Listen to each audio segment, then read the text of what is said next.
ನಮಸ್ಕಾರ, CK angry food YouTube ಚಾನಲ್ಗೆ ಸ್ವಾಗತ. ಇವತ್ತು ಮಾವಿನ ಹಣ್ಣಿನ ಸೀಸನ್ ಆಗಿರೋದ್ರಿಂದ ಒಂದು ಮಾವಿನ ಹಣ್ಣಿನ ಮಿಲ್ಕ್ ಶೇಕ್ ಮನೆಯಲ್ಲೇ ನೀವು ಯಾವ ಮಾಡ್ಕೋಬೋದು ಅಂತ ತೋರಿಸ್ತೀನಿ. ಅದಕ್ಕೆ 2 ಮ್ಯಾಂಗೋ, 250 ml ಹಾಲು, ಒಂದು 50 ml fresh cream, 1 cup sugar ಮತ್ತು 6-7 ಗೋಡಂಬಿ. ಈಗ ಹೇಗೆ ಮಾಡೋದು ಅಂತ ಹೇಳ್ಕೊಡ್ತೀನಿ. ಒಂದು ಮಿಕ್ಸಿ ಜಾರಿಗೆ ಸಣ್ಣಕ್ಕೆ ಹಚ್ಚಿರೋ ಮಾವಿನ ಹಣ್ಣನ್ನು ಸಣ್ಣಕ್ಕೆ ಹಚ್ಕೊಳ್ಳಿ, ದಪ್ಪ ಹಚ್ಚಕ್ಕೆ ಹೋಗಬೇಡಿ. ಈಗ 1 ಕಪ್ ಸಕ್ಕರೆ, ಸಿಹಿ ಜಾಸ್ತಿ ಲೈಕ್ ಮಾಡೋರು ಜಾಸ್ತಿ ಸಕ್ಕರೆ ಹಾಕ್ಕೋಬೋದು, ತೊಂದರೆ ಏನಿಲ್ಲ. ಈಗ ಹಾಲು 250 ml ಹಾಲು ಜಾಸ್ತಿ ಹಾಕಬೇಡಿ, ಟೇಸ್ಟ್ ಚೆನ್ನಾಗಿ ಬರೋಲ್ಲ.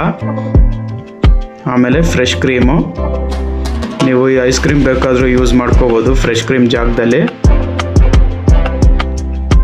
ಈಗ ಮಿಕ್ಸಿ ಜಾರ್ನ ಕ್ಲೋಸ್ ಮಾಡಿ ನೈಸಾಗಿ ರುಬ್ಕೋಬೇಕು, ತರ್ತರಿಯಾಗಿ ರುಬ್ಬೇಡಿ, ಫುಲ್ಲು ನೈಸಾಗಿರಲಿ. ನೋಡಿ, ಈ ಥರ ನೈಸಾಗಿ ರುಬ್ಕೊಳ್ಳಿ. ಈಗ ಸರ್ವ್ ಮಾಡೋಣ ಇದನ್ನ.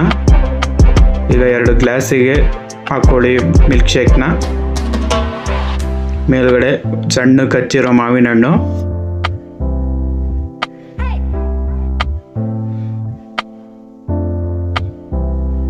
ಆಮೇಲೆ ಸ್ವಲ್ಪ ಫ್ರೆಶ್ ಕ್ರೀಮು,